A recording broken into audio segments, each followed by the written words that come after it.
Hi, I'm Cynthia Corsetti, Executive Coach and Career Transition Expert. I want to welcome you to Module 3 of the Job Search Bootcamp. This is where we actually get into the real meat of the course. So if you're just starting here, I get that, but I still encourage you to go back to the other modules, modules 1 and 2, and watch those when you get a chance, okay? It'll only benefit you. In this 5-session module, there's 5 videos in this module, we're going to cover everything you need to know from before the interview takes place. We're going to talk about various interview formats and what to expect from each one of them.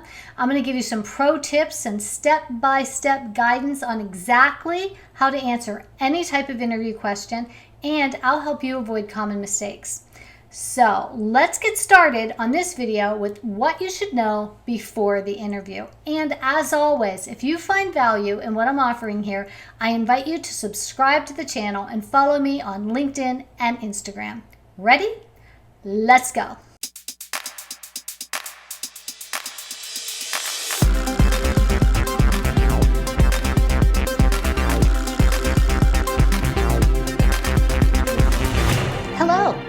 Did you know that according to some recent statistics, the average corporate job attracts about 250 resumes?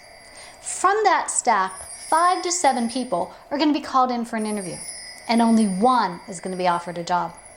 It's a pretty scary thought, right? I mean, it's better odds than hitting the lottery, but still, that's why you're here. To make sure that once you actually land the interview, you'll land the job.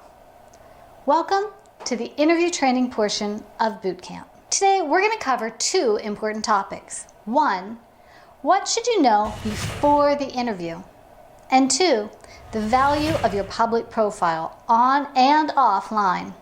By the end of this video, you'll understand the important facts that you'll want to uncover before you even walk in the door of the interview. That important information that will help you know if it's the right company for you. And you'll recognize just how important it is to consider every single personal interaction that you have over the coming months as a potential job interview. Ready to get started? Let's go. If you've been in the workforce for a while, it's easy to think that you've mastered the interview process. After all, you've probably conducted plenty of them yourself. You know what you looked for in a candidate, so you know how to be a candidate, right?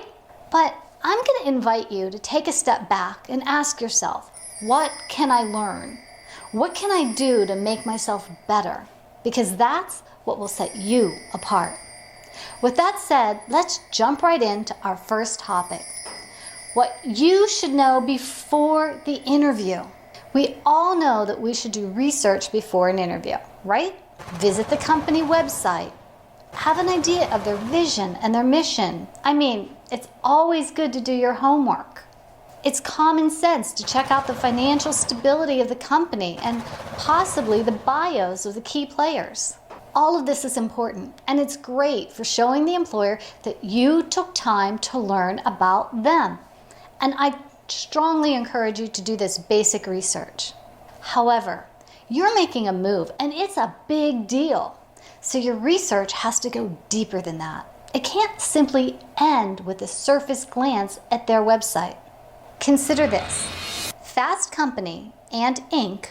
both reported on a 2013 study that found 60% of working adults fully regretted their career choices. You don't want to be one of them.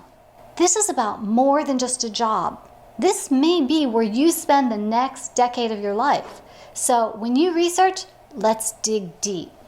You see, in your deep dig, when you look at a vision statement and you look at values, you're doing it for you.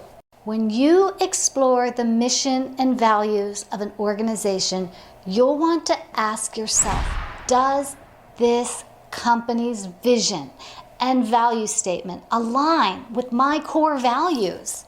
You see, I start with that because if it doesn't align, you can just stop your research right there. It isn't the right move for you. Don't waste your time. You won't be happy in a company that doesn't align with your personal values. Seriously, ask Nick.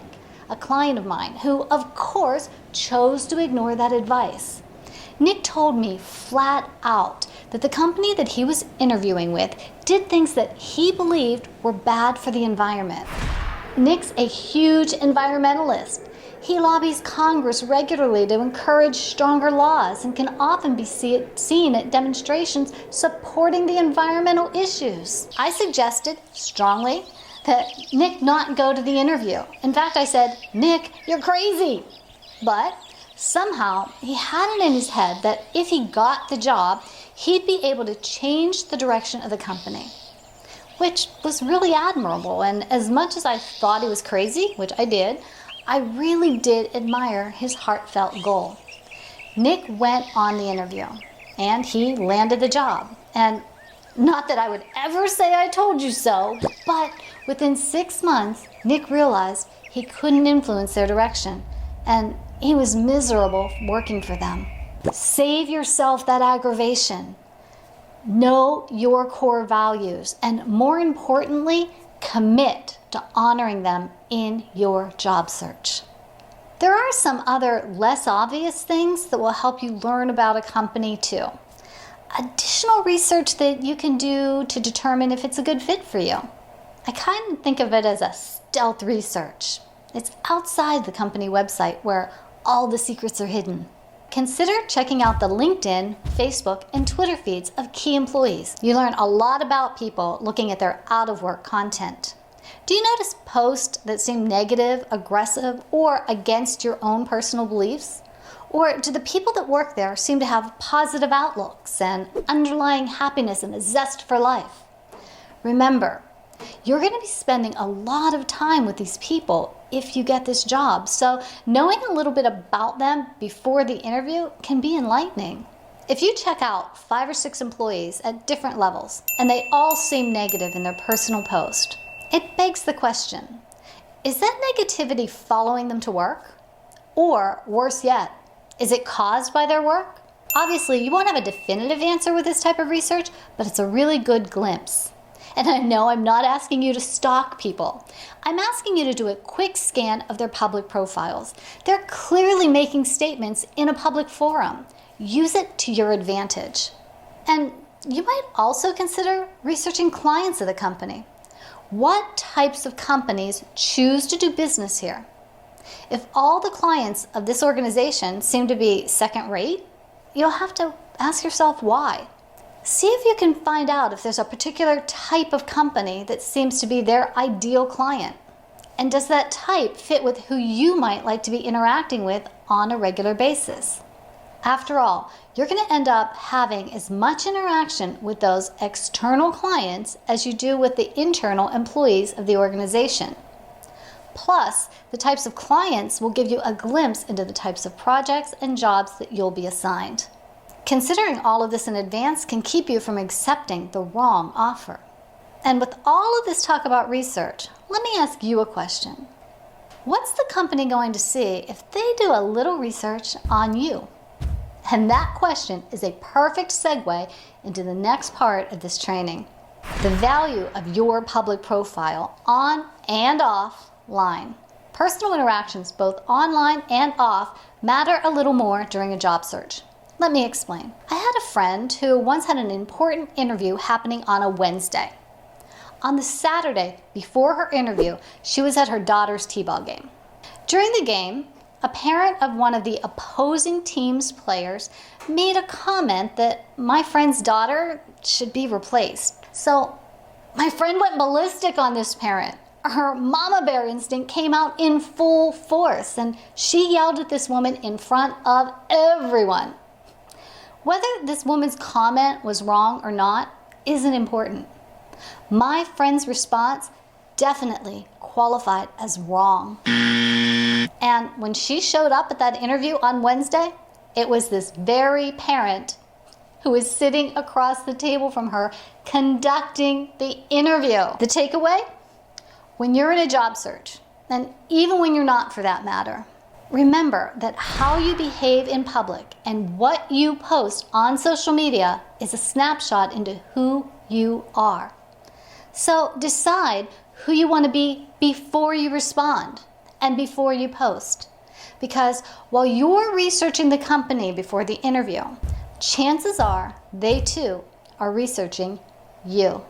And a final note on this topic, now might be a really good time for you to revisit your privacy settings on all social platforms. Your image involves everything that shows up, not just what you think the employer will see. Remember, 250 resumes, 5 to 7 interviews, and 1 job offer. Everything matters right now. So let's do a quick review. Today, we covered what you should know before the interview and the value of your public profile on and offline. In the next video, we're going to talk about the small talk trap and a magical little tool that I call the art of the pivot. Thanks for your time, and I'll see you in the next video.